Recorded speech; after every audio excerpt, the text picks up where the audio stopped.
En el mundo del cine mexicano, Roberto Cobo, mejor conocido como Calambres, fue una estrella cuyo talento cautivó al público y cuya vida estuvo envuelta en misterio. Sin embargo, detrás de la fama y los reconocimientos, se encuentra una historia trágica y no contada que involucra a su supuesto compañero, Joaquín Vargas García.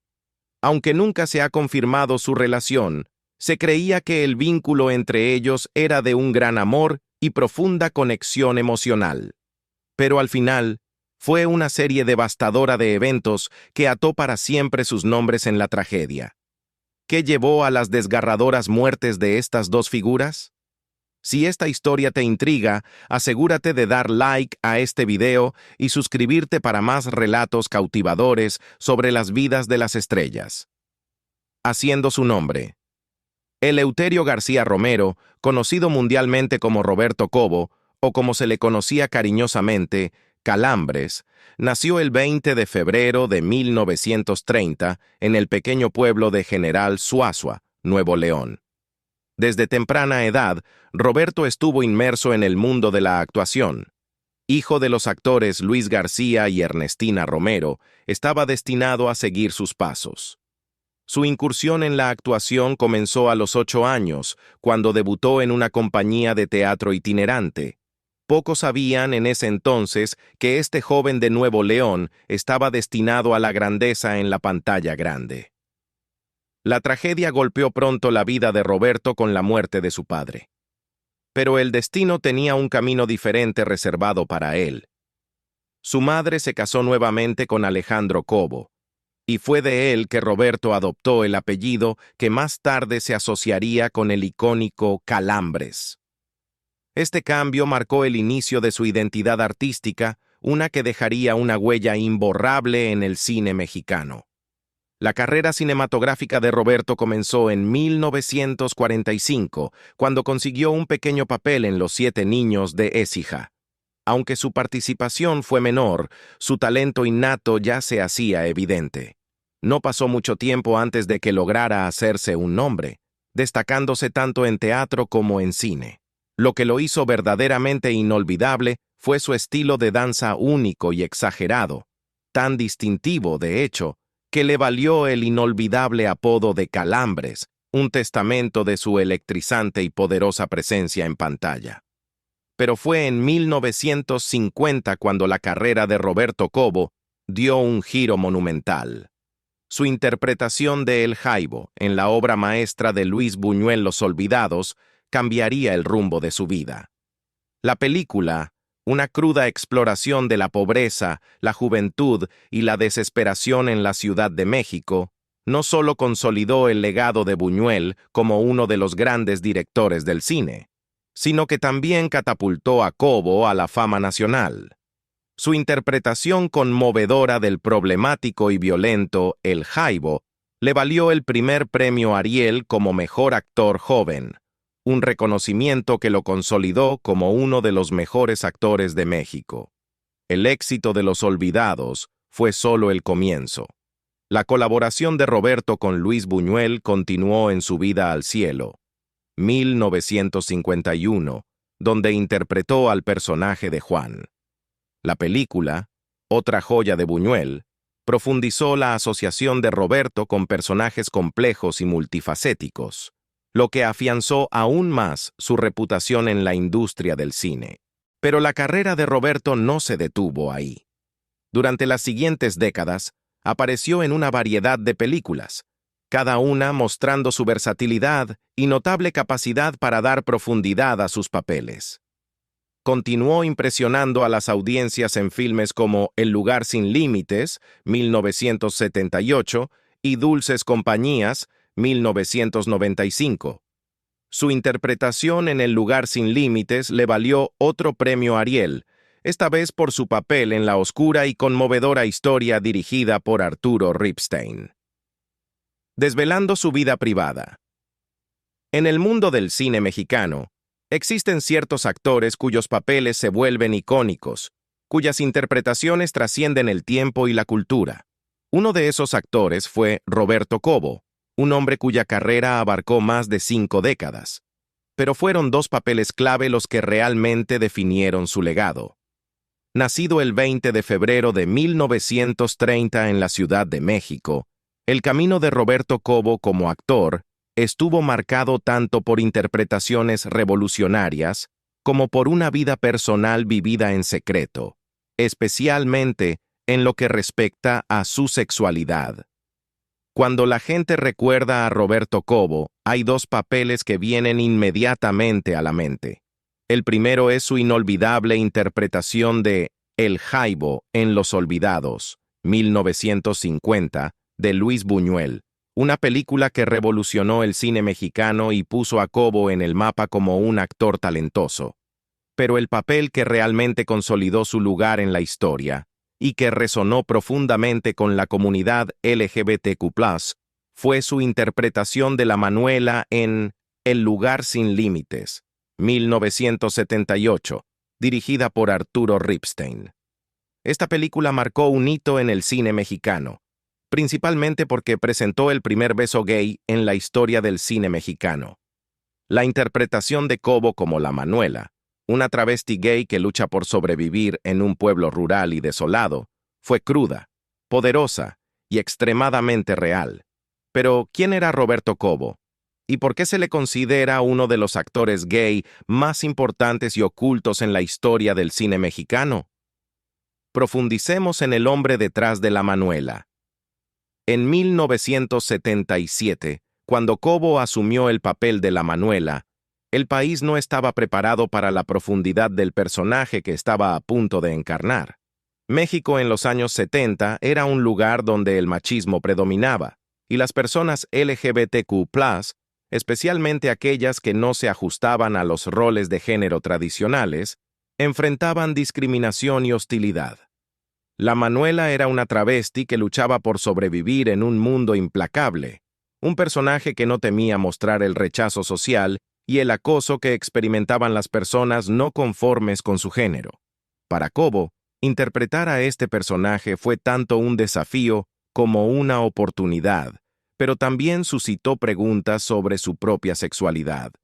El público y los medios comenzaron a preguntarse si él también era gay. Sin embargo, Cobo no era de los que discutían abiertamente su vida personal. Nunca negó ni confirmó los rumores sobre su sexualidad. Cuando los periodistas le preguntaban, insistía en que era heterosexual. Sin embargo, nunca estuvo dispuesto a profundizar más en el asunto. En una entrevista con Proceso en 1978, reconoció la discriminación y las dificultades que enfrentaba la Manuela, pero dejó claro que no se veía a sí mismo como similar al personaje. No quiero ser conocido como el homosexual de la pantalla, comentó Cobo, distanciándose de la identidad que lo había hecho famoso en el papel de la Manuela. A pesar de sus dudas personales, el respeto y afecto de Cobo por el personaje de la Manuela eran innegables. Sin embargo, había una contradicción evidente en sus puntos de vista. Su machismo se hacía evidente en sus declaraciones públicas sobre otros tipos de homosexuales. Cobo expresaba desdén por lo que consideraba hombres gays extravagantes o demasiado afeminados. Odio y detesto ciertos tipos de homosexuales que andan haciendo el ridículo en la calle, que desacreditan la homosexualidad, llegó a decir. No debemos confundir homosexual. Los homosexuales son hombres y realmente lo que pasa es que les gustan los hombres. Esta perspectiva refleja la época en la que Roberto vivió, una era donde el machismo dominaba la sociedad y donde muchas personas LGBTQ+, incluso aquellos en el ojo público, debían suprimir su verdadero ser para ser aceptados. La capacidad de Cobo para interpretar personajes tan alejados de su propia imagen podría haber sido un resultado directo de la presión social que sentía para mantener su vida privada oculta. A pesar de apoyar un movimiento por los derechos homosexuales, se negó a asistir a cualquier marcha relacionada, citando compromisos laborales. A los 69 años, dio una entrevista a La Jornada donde afirmó con sinceridad: «Hoy un periodista me preguntó qué pasaba conmigo y le dije que era asexual, que no me interesa eso». La renuencia de Cobo a discutir abiertamente su sexualidad fue, en muchos aspectos, un reflejo de las limitaciones y prejuicios de su tiempo. En una era donde salir del armario podía significar perder respeto profesional, estatus social e incluso oportunidades laborales, no es difícil ver por qué Cobo optó por mantener su vida privada oculta. Sabía que para seguir siendo respetado en la industria, no podía abrazar abiertamente el papel que interpretó en El lugar sin límites como algo más que un personaje. A pesar de las luchas personales que enfrentó, el profesionalismo de Cobo nunca flaqueó. Ya fuera interpretando a la Manuela o su papel como Samuel en Dulces Compañías, 1996, donde representó a un homosexual reprimido víctima de un asesino, Cobo siempre trató a sus personajes con respeto. Abordó cada papel con la máxima dedicación, entendiendo el peso de representar a personas marginadas en una época cuando sus historias rara vez se contaban con tal profundidad y autenticidad. A lo largo de su carrera, la capacidad de Roberto Cobo para dar vida a personajes complejos y a menudo incomprendidos le valió no solo reconocimiento, sino también un lugar en los corazones de muchos fans LGBTQ+. Su interpretación en El lugar sin límites sigue siendo un hito en el cine mexicano, particularmente dentro de la comunidad LGBTQ+. En una película que abordaba abiertamente temas de sexualidad e identidad, Cobo interpretó a la Manuela con tal crudeza y dignidad que se convirtió en un ícono por derecho propio. Pero Cobo no solo fue conocido por este papel revolucionario. A lo largo de su carrera, apareció en más de 70 películas y producciones televisivas, mostrando su increíble versatilidad como actor. Desde papeles dramáticos hasta comedias ligeras, el trabajo de Cobo abarcó una amplia gama de géneros, convirtiéndolo en un nombre familiar en el cine mexicano. Su habilidad para encarnar tanto personajes trágicos como cómicos con igual destreza le valió el respeto y admiración de críticos y audiencias por igual. Antes de su muerte, el 2 de agosto de 2002, Cobo ya había consolidado su lugar en los anales de la historia del cine mexicano.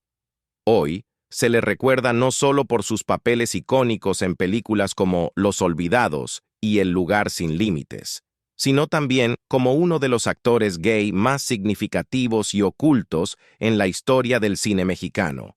Su historia es un recordatorio conmovedor de la compleja relación entre la identidad personal y la persona pública, especialmente en una época cuando la libertad para ser uno mismo no era tan abierta como lo es hoy. El romance prohibido y el trágico final. En el corazón de la época de oro del cine mexicano, no todo era tan glamoroso como parecía. Bajo las brillantes luces y los grandes escenarios, muchas estrellas luchaban con sus propios demonios personales, ocultos a los ojos del público. Una de esas estrellas fue Joaquín Vargas García, mejor conocido por su nombre artístico, El Borolas. Su vida, llena de comedia y fama, también estuvo marcada por luchas personales y un amor prohibido que finalmente lo llevaría por un oscuro y trágico camino.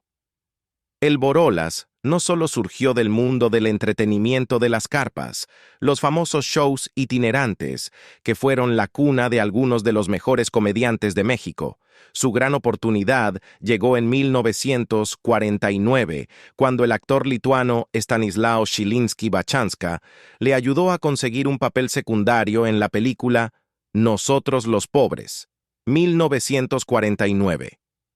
Este momento marcó el inicio de su exitosa carrera en el cine, y no pasó mucho tiempo antes de que sus talentos llamaran la atención de leyendas como Germán Valdés, mejor conocido como Tintán. Juntos trabajaron en una serie de populares películas como No me defiendas, compadre, y El Rey del Barrio, consolidando a El Borolas como una figura querida de la comedia. Sin embargo, más allá de su exitosa carrera, había una historia más silenciosa y personal desarrollándose, una que permanecería en su mayoría oculta a los ojos del público. En su vida romántica, se dice que el Borolas mantuvo una relación secreta con Eva Bejarano, pero también hubo rumores de una conexión aún más profunda con alguien que cambiaría su vida para siempre. Roberto Cobo. Roberto Cobo, una figura conocida por sus propias luchas, se decía que había estado románticamente involucrado con el Borolas. Su relación era un secreto bien guardado, pero según fuentes, los dos vivían juntos en un departamento en el barrio de Tlatelolco, en la Ciudad de México.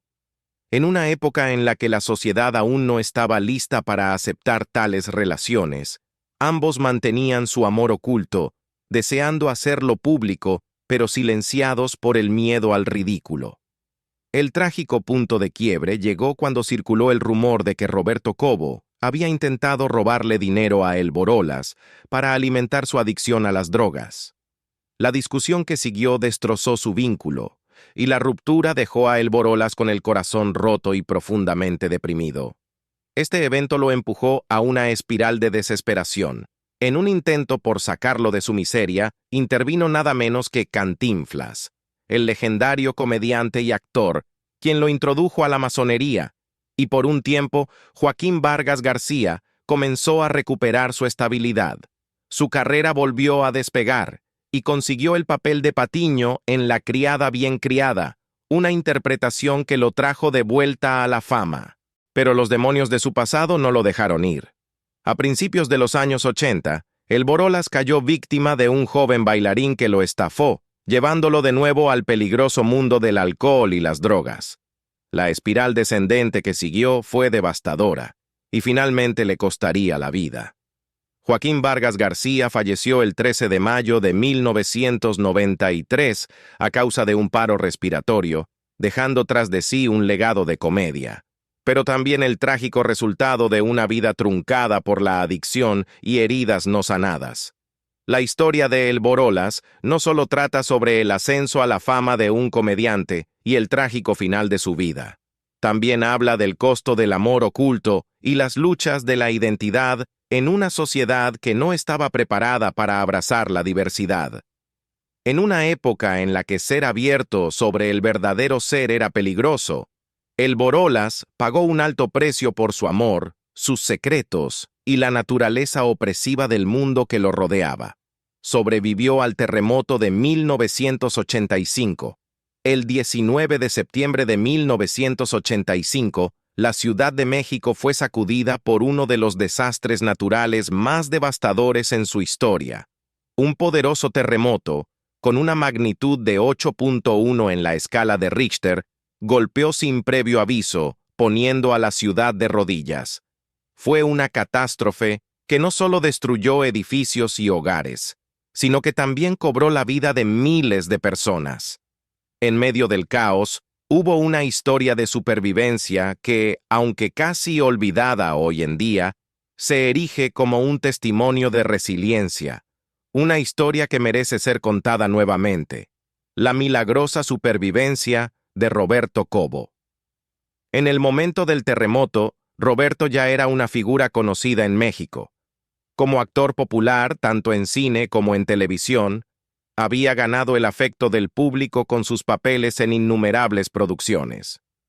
Vivía en el edificio Nuevo León, en Tlatelolco, una zona icónica de la Ciudad de México, cuando la tierra comenzó a temblar.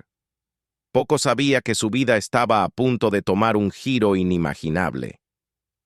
La mañana del 19 de septiembre comenzó como otro día normal. Pero eso cambió rápidamente cuando la tierra tembló repentinamente bajo la ciudad, enviando ondas sísmicas por el paisaje. La intensidad del terremoto fue algo sin precedentes en México. La actividad sísmica causó una destrucción masiva en toda la Ciudad de México. Los edificios se desplomaron en cuestión de segundos, mientras las calles se agrietaban, tragándose todo lo que encontraba a su paso. El temblor, que duró varios minutos, fue solo el comienzo. El verdadero daño vino cuando estructuras enteras, incluido el edificio Nuevo León, colapsaron. El edificio Nuevo León era un gran complejo residencial, compuesto por 3 secciones. 2 de esas secciones fueron completamente destruidas, reducidas a escombros, mientras que la tercera, aunque aún en pie, sufrió graves daños. Cada sección del edificio tenía 15 pisos y se estima que entre 200 y 300 personas perecieron en el colapso. Pero Roberto, o el Calambres, como se le conocía, logró sobrevivir. Mientras el edificio se desplomaba a su alrededor, Roberto perdió el conocimiento. Quedó sepultado bajo toneladas de escombros, atrapado e incapaz de moverse. Durante un tiempo permaneció allí, sin saber la magnitud del desastre que se desarrollaba a su alrededor. Cuando recobró el conocimiento, sus primeros pensamientos fueron de confusión. No tenía idea de lo que había sucedido ni cuánto tiempo había estado inconsciente. Cuando desperté entre los escombros, recordó más tarde, dije, ¿qué está pasando aquí? Un hombre que me sacaba me preguntó, ¿y tú qué haces aquí, Calambres? Yo respondí, aquí de vacaciones, amigo. No tenía idea de lo que había pasado. Cuando me sacaron y vi todo, pensé que estaba soñando. Por un momento, Roberto pensó que estaba atrapado en una pesadilla. La destrucción era tan completa, tan inimaginable, que se sentía surrealista. Pero la realidad era dura. Lo habían sacado de los escombros, solo uno de los muchos sobrevivientes, en una ciudad ahora llena de devastación. Más tarde se enteró de que había sido uno de los primeros en ser rescatado de los escombros del edificio Nuevo León, un lugar donde cientos de vidas se habían perdido en un instante. Los esfuerzos de rescate fueron implacables, con trabajadores y voluntarios cavando entre los escombros en busca de sobrevivientes. Las imágenes de los edificios colapsados, con sus paredes derrumbadas y escombros dispersos, se convirtieron en icónicas en los días posteriores al terremoto. Los rescatistas fueron vistos llevando a los heridos y trayendo la esperanza de supervivencia a una situación que, de otro modo, habría sido oscura. Una vez rescatado, Roberto fue trasladado de urgencia al Hospital Santa Fe, uno de los pocos centros médicos funcionales que aún permanecían en pie tras el terremoto. Pero los problemas de la ciudad estaban lejos de terminar. Las réplicas, que son comunes después de un terremoto tan grande, siguieron sacudiendo la región. El 20 de septiembre, justo un día después del desastre inicial, una poderosa réplica golpeó, causando más colapsos de edificios. Los hospitales y centros de emergencia ya debilitados sufrieron más daños, obligando a Roberto y a muchos otros a ser trasladados a otros lugares para recibir atención médica. Durante varios días, el estado de Roberto fue monitoreado de cerca. El estrés y el trauma del colapso habían dejado huella en su cuerpo, y su recuperación fue lenta. Fue trasladado al Hospital de la Cruz Roja en Polanco, donde los médicos comenzaron a evaluar la extensión de sus lesiones. Fue entonces cuando descubrieron el alcance total del daño.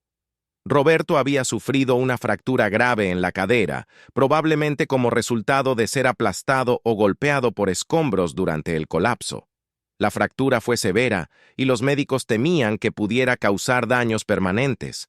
Roberto se sometió a una cirugía para reparar la cadera, un procedimiento crítico para evitar que quedara paralizado. Sin embargo, el camino hacia la recuperación no fue nada fácil. La operación lo dejó incapaz de usar sus piernas durante varios meses. Durante semanas, Roberto estuvo en cama, soportando dolor y frustración mientras sanaba lentamente. Fue un tiempo doloroso e incierto para el actor, quien enfrentaba la posibilidad de no volver a la vida que una vez conoció. Pero Roberto no era de los que se rindieran fácilmente. Con pura determinación, comenzó a recuperarse. Su cuerpo sanó lentamente y recobró fuerza en sus piernas.